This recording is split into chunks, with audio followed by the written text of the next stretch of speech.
आज 15 अगस्त जो कि भारत का स्वतंत्रता दिवस समारोह है, वह डॉक्टर अम्बेडकर सेवा संस्थान में बहुत ही धूमधाम से मनाया जा रहा है, जिसको आप लोग विचार सुने और समझें।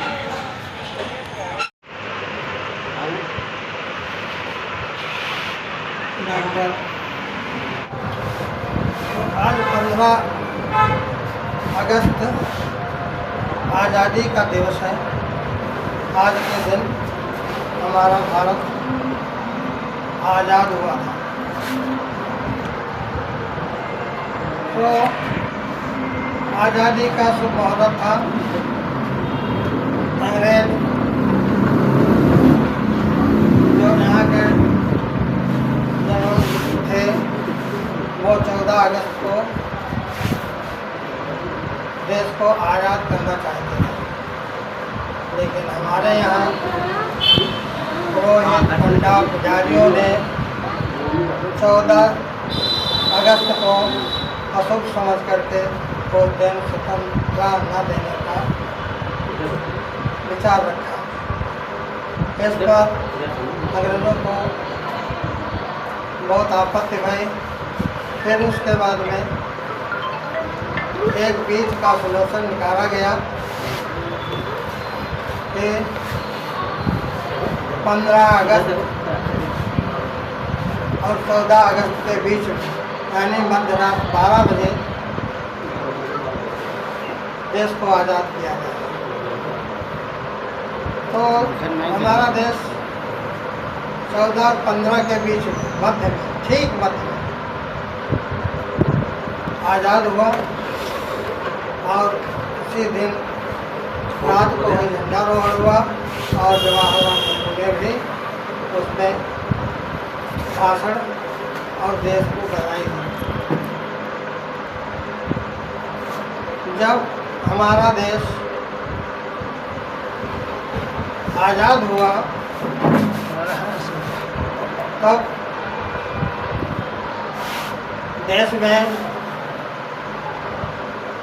पटाखे और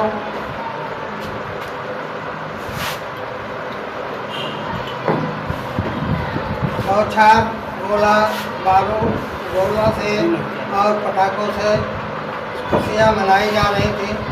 जगह जगह पर फूलों से स्वागत किया जा रहा था और उनका सम्मान किया जा रहा था 15 अगस्त। लेकिन उसी मध्य में एक शख्स थे, वो भीमराव डॉक्टर अम्बेडकर, जिन्हें उस समय ना रोना आता था और ना हंसना आता था। वो बहुत विचलित थे और ये सोच रहे थे कि हमको तो आज़ादी मिल गई, इनको देश को आज़ादी मिल गई, जो उच्च वर्ग के थे उनको आज़ादी मिल गई, लेकिन हमें पूर्णतः आज़ादी नहीं मिली। लेकिन समय बीतता गया और बाबा साहब को एक मौका मिल गया संविधान लिखने का। उन्होंने संविधान लिखा, दलितों और वंचितों को समानता, स्वतंत्रता, न्यायिक व्यवस्था की, जिससे हम लोगों को आज आज़ादी मिलती है। तो बाबा साहब ने मौका पाकर लिख दिया। जब संविधान सौंप कर बाबा साहब उसमें से विधानसभा से निकल रहे थे तो कुलकर्णी ने हंसकर कहा, अरे बाबा साहब आप तुम बहुत खुश हो। तो उन्होंने कहा, हंस के कहा, बाबा साहब हाँ हम खुश हैं, हमको जो करना था वो कर दिया, हमारे वंचितों और दलितों को अधिकार मिल गया। और बाबा साहब चले गए। तो ये आज़ादी की बात थी। आज़ादी ऐसे नहीं प्राप्त हुई, उसमें सबका संबंध था। किसान उस समय हर जोतते थे, टोपी लगा करके जय हिंद, इनकलाब, जिंदाबाद के नारे लगाया करते थे। जब कभी कोई अंग्रेज सिपाही को आते देखा तो टोपी उतार के जेब में कर लेते थे और जहाँ चले जाते थे वहाँ फिर वही इनकलाब, जिंदाबाद के नारे लगाते थे। तो इसी बीच में हमारी आज़ादी की स्वतंत्रता के लिए हमारे दलित नेता, हमारे दलित भाई भी उसमें शामिल हुए। नंबर 1 पर माता दीन पासी, वो माता दीन भंगी, जिसने स्वतंत्रता की नींव रखी। उन्होंने मंगल पांडे से बताया कि आप बहुत पुजारी पंडा बनते हैं, तो ज़रा देखिए कारतूसों में सुअर और गाय की चर्बी लगाई जाती है, जिसको आप लोग मुँह से पूछते हैं, और आज बहुत उच्च पद बनते हैं। उनकी बात मान करके उन्होंने देखा तो सच में ही सुअर की चर्बी और गाय की चर्बी कारतूसों में लगाई जाती थी। उन्होंने जय भीम। आज ही के दिन हमारे देश को अंग्रेजी शासन से मुक्ति मिली थी, जिसमें अनेक महापुरुषों का योगदान रहा। जब देश आज़ाद हो गया तो सबसे ज़्यादा योगदान हमारे बाबा साहब का रहा।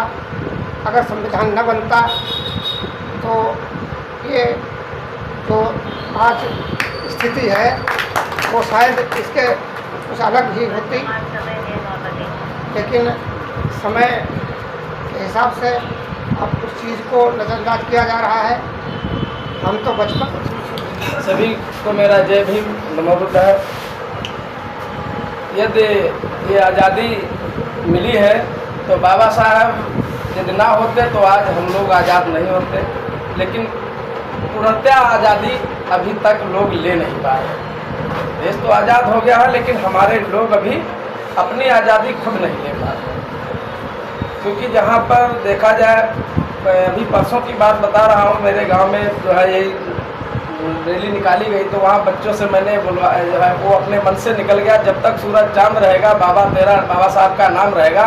तो वहाँ एक शर्मा बिरादरी का मास्टर था और एक पंडित था, बाकी 2 लोग गौतम थे। तो उन्होंने कहा नहीं ये नहीं लगाना है, ठीक है। तो मुझे बस नाराज़गी लगी। हमने कहा गुरु जी बस यही तो बात है, यही पर तो भेद है, हम आप हिंदू कैसे हैं और हम लोग संता मूलक कैसे हैं। बात जहाँ पर है, यहाँ बाबा साहब संविधान ना देते, संविधान ना बनाते तो आज हम लोगों को और आपको भी नहीं पढ़ने का अधिकार है। ऐसा नहीं बाबा साहब ने हमारे दलितों के लिए कहा था, सर्व समाज के लिए बाबा साहब ने किया था।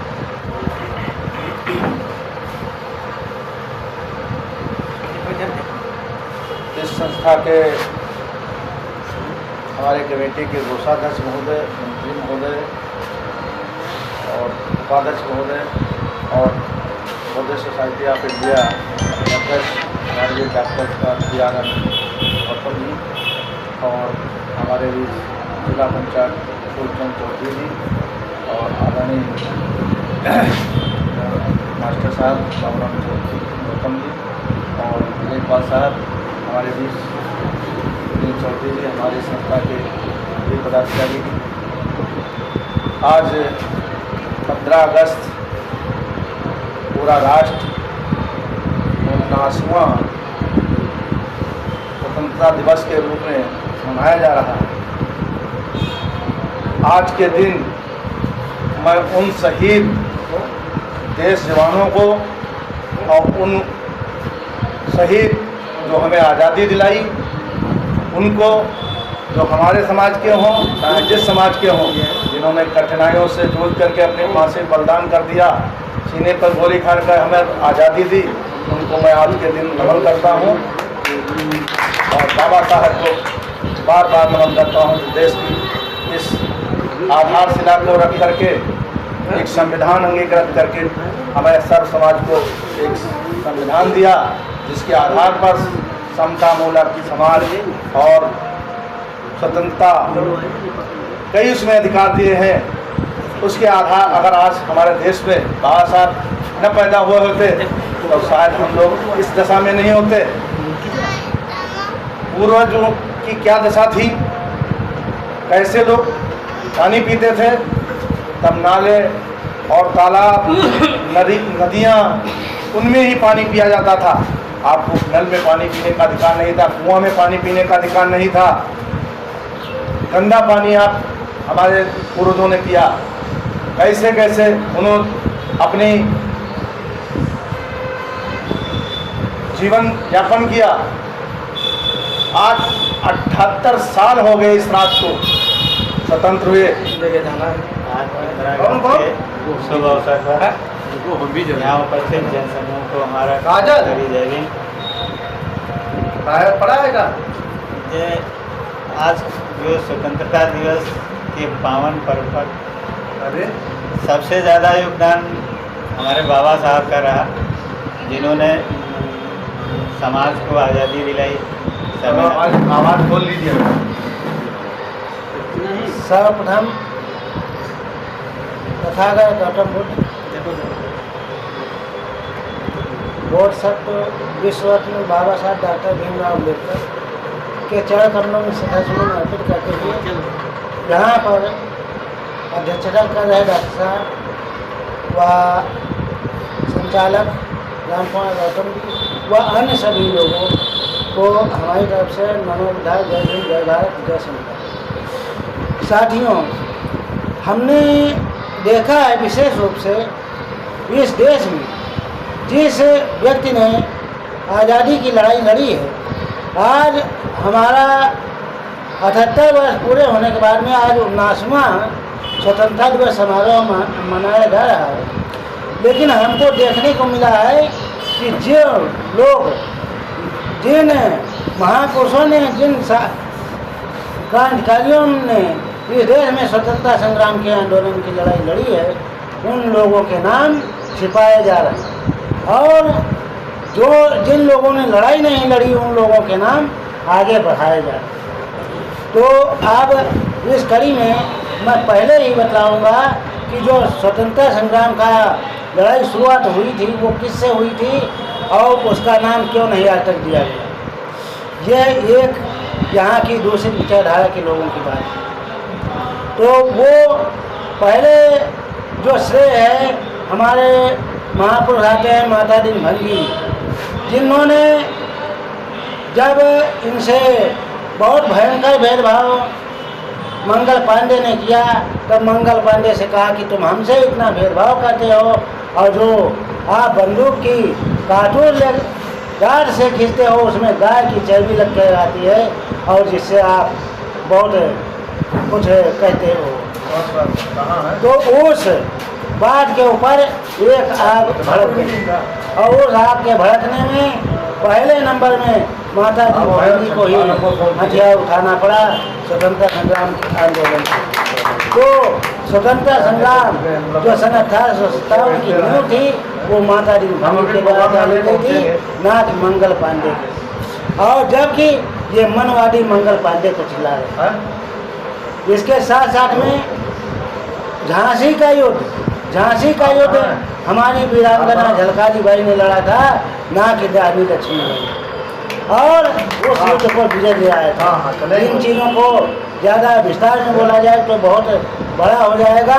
और जब भी आज़ादी की लड़ाई का मामला आता है तो हमारे सभी ज़्यादातर संख्या में दलित ही और शूद्र वंश के ही लोग शहीद हुए हैं, लड़ाई लड़े हैं। यहाँ तक कि नहीं, जो हमारे नेताजी सुभाष चंद्र बोस थे, जिन्होंने आज़ाद हिंद फौज की स्थापना किया था और आज़ाद हिंद फौज से पूरी स्वतंत्रता संग्राम की लड़ाई लड़ी थी, लेकिन अंत में उनके साथ में क्या परिणाम दिया था इन मानववादियों ने कि नेताजी सुभाष चंद्र बोस को जिंदा ही गायब करवा दिया गया था और आज तक उनका अभी तक नाम पता चला नहीं चला है, मरे हैं या जीवित। और इन मनवादियों ने ये दिखलाया था कि ये बड़ी दुर्घटना में मारे गए। क्यों?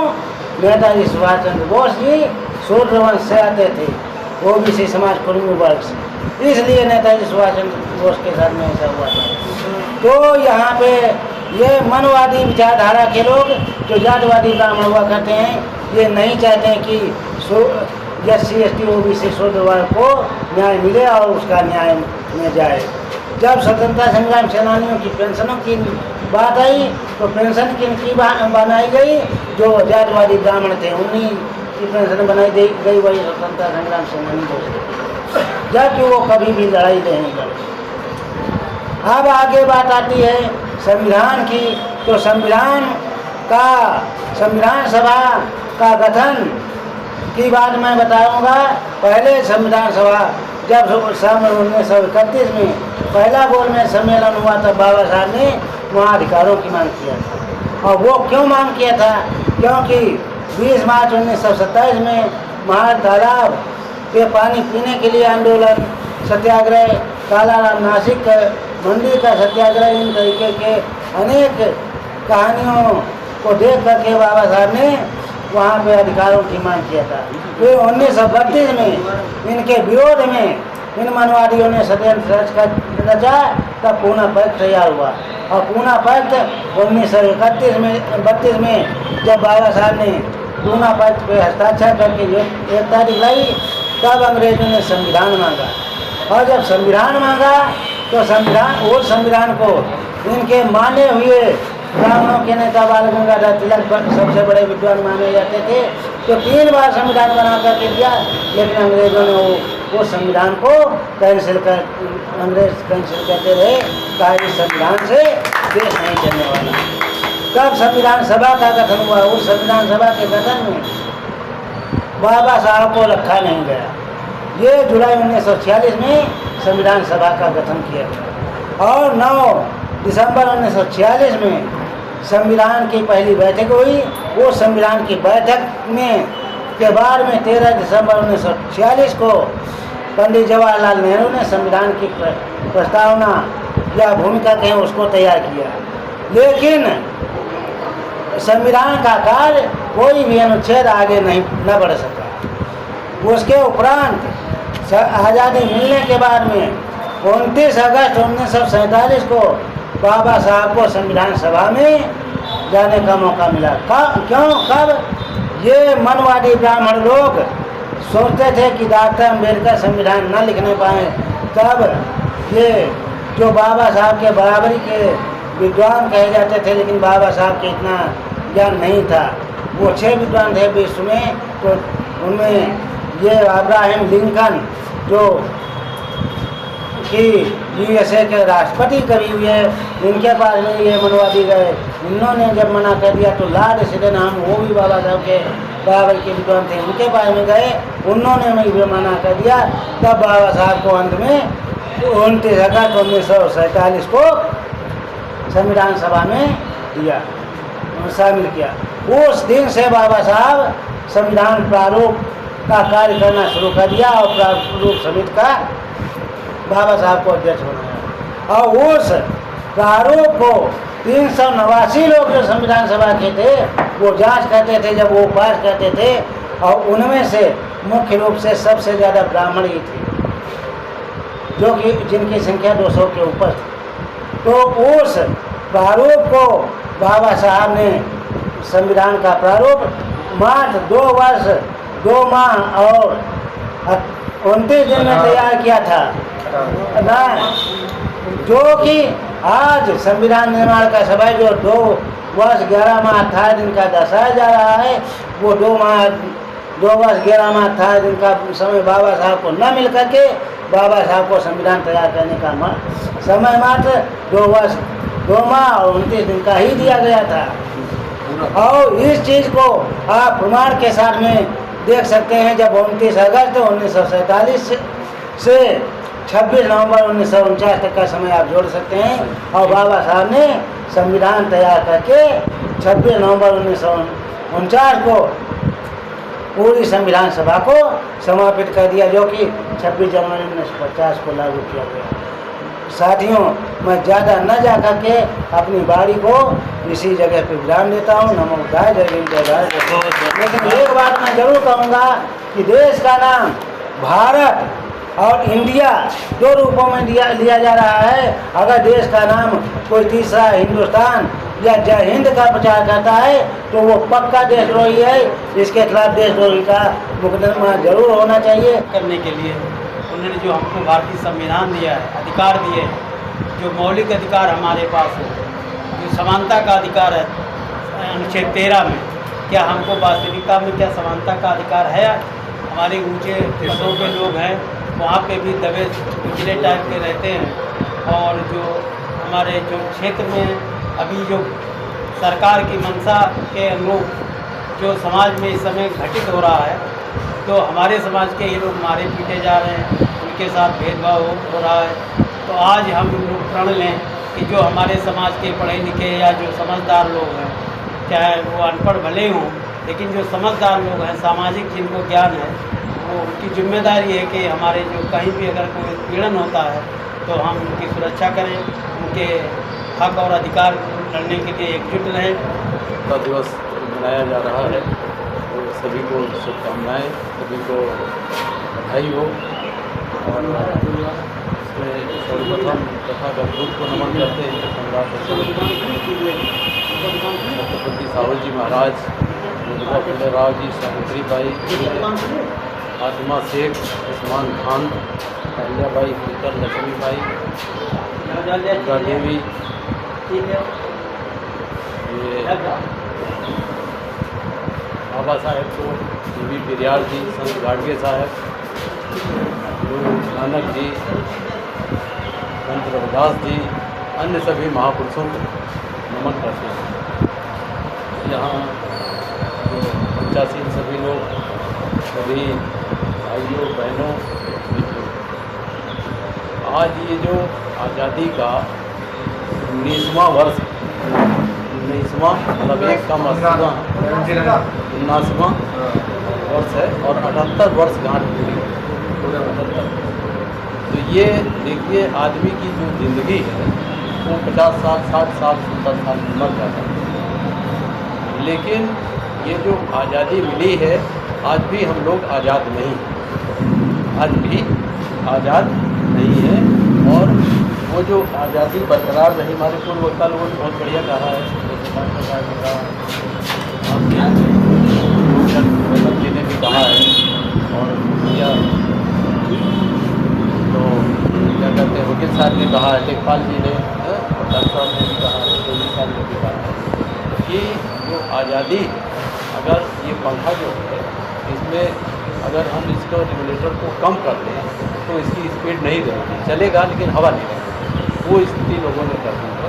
और जो लोग संविधान के बनाने में या उसके पहले 47 के पहले आप चले गए, तो 47 के पहले नारकी जी आपको पानी पीने का अधिकार नहीं था, चलने फिरने का था, महिलाओं को कपड़ा मतलब स्तन भरने का जो है अधिकार नहीं था, और स्तन फर्क पड़ता था।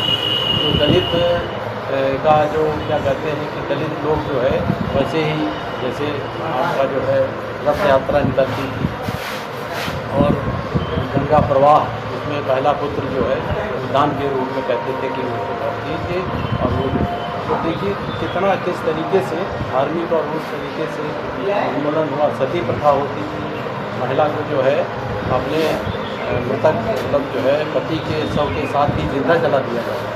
इतना अमानवीय, इतना अन्याय, इतना मतलब असभ्यता थी हिंदू धर्म में, और वही असभ्यता को जो है अंग्रेज़ों ने उसको बहुत कुछ शुद्ध किया, उसको शुद्ध करने की कोशिश की, और इसलिए अंग्रेज खराब थे, अंग्रेज़ों का विरोध किया। अंग्रेज़ों को भी नमन करते हैं, क्योंकि अगर वो ना आए होते, क्योंकि बहुत सारे लोग भारत के ऊपर आक्रमण किए, लेकिन जो है आज़ादी का मतलब जो है वो नहीं मिली। उन्हीं की बदौलत जो आज़ादी मिली, जो आपकी ट्रेनें चल रही हैं, जो हवाई जहाज़ हैं, जो रोड, सड़कें, मकान, दुकान, ये सब जो है उन्हीं की देन है। बाबा साहेब के वजह से जो है सारा सब कुछ मिला। ये ज़्यादा न कह करके देखिए, बाबा साहेब देखिए, सोचिए, अन्य महापुरुषों के ही विचारों को संविधान में पुरवाया। तो जो भी पढ़े लिखे लोग भाई बहन करते हैं, ये संविधान को पढ़ें। 395 अनुच्छेद है, जैसे और लोगों ने भी कहा कि संविधान सभी के लिए, तो जब सभी के लिए है तो उसमें विरोध काहे का? विरोध उनके कर रहे हैं जो मनुस्मृति को मानते हैं। जो गौतम जी ने भी कहा कि जो आर्टिकल 13 है जो ये कहता है कि संविधान लागू होने के पहले जितने भी विधान जितनी भी कुरीतियाँ हैं वे नगण्य समझी जाए, उनको मतलब जो है उस स्तर तक नगण्य माना जाए, तब फिर संविधान लागू होगा। तो 395 अनुच्छेद है, 12 से 35 तक जो है वो मौलिक अधिकार है। तो वो जो मौलिक अधिकार सभी को चाहिए, सभी जाति धर्मों को चाहिए, सभी महिलाओं को चाहिए, जितना भी जो है जो आदमी पैदा हुए हैं उनको भी चाहिए, जो नहीं पैदा हुए उनको भी चाहिए। तो देखिए जो मौलिक अधिकार हैं वो उसमें कोई जाति और धर्म और कोई पार्टी या कोई नहीं है, सभी को एक साथ जो है सबको जो है उसको मिलता है, तब उसका विकास होता है, तब उसकी ज़िंदगी सफल होती है, नहीं तो बेकार है। तो इसलिए सभी जात धर्म के लोगों को बाबा साहेब के ऋणी रहना चाहिए, क्योंकि इतनी मुसीबत के साथ जो है पढ़े हैं, इतना अपमान झेले हैं, तब जा कर के संविधान ये बना पाए। इतना न पढ़ते, इतना न करते, न वो करते तो फिर कितना देते। अपने 4-4 बच्चे को दिए, कितना बेइज्जत किए गए, कमरा नहीं मिला, रहने के लिए सामान फेंक दिया गया। और जो क्या कहते हैं कि बड़ोदरा में जो है वो क्या कहते हैं संकल्प दिवस रूप मनाया जाता है, वहाँ बड़ौदा नरेश ने वो शपथ पत्र भराया था कि 5 साल के बाद जो है 5 साल आप नौकरी करेंगे।